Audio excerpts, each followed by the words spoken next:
So children, in this video I will explain you about how you can use the scanner class to initialize the value for an array.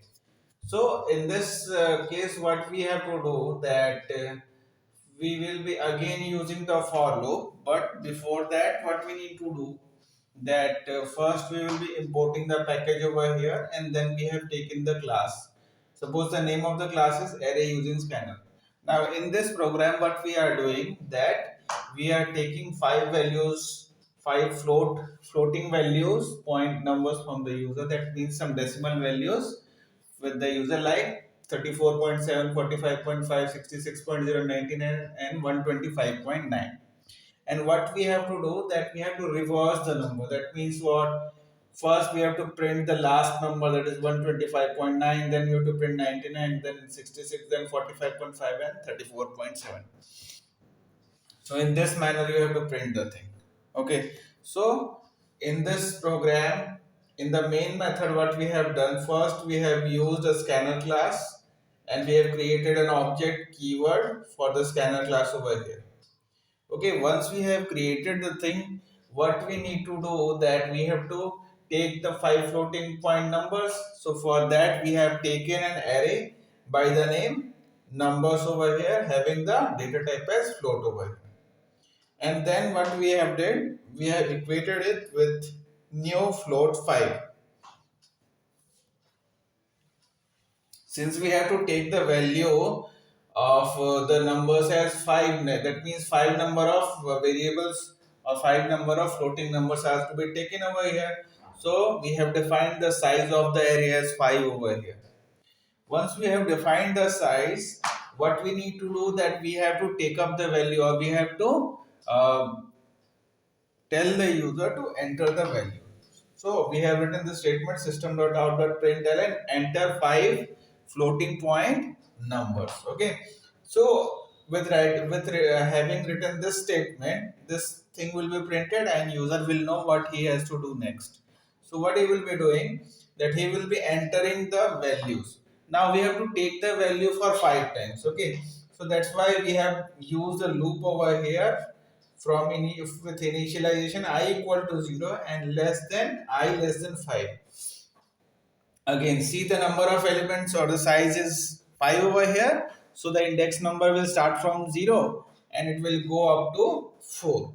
Right. So up to 4 we have the element over here because we are starting it from 0. So the initialization of I is equal to 0 and it is the condition is getting checked for I less than 5.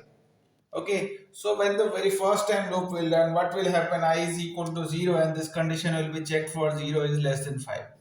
If 0 is less than 5, this condition is true. Yes, that condition is true. 0 is always less than 5. So in this case, the statement written under this for loop will be executed having written numbers I equal to keyboard dot next float.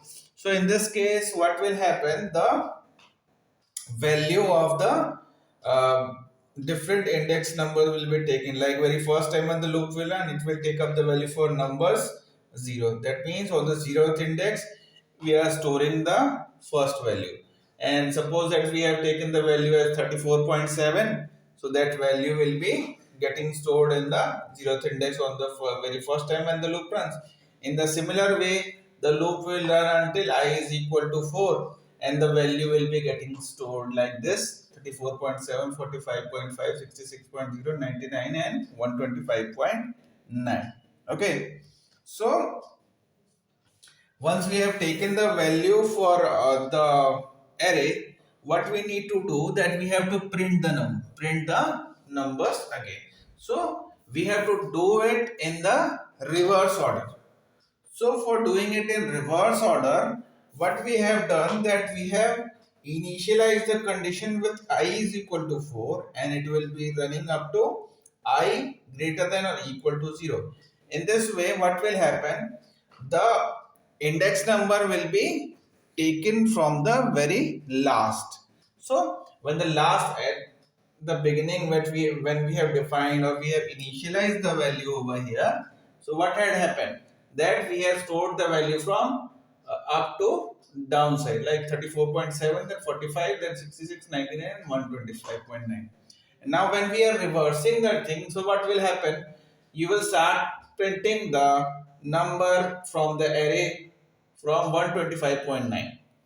So 125.9 will be printed for the very first time that this second loop will run, and it will go on, and what it will be doing again, it will be printing the second last number, then the third last number, then the fourth last number.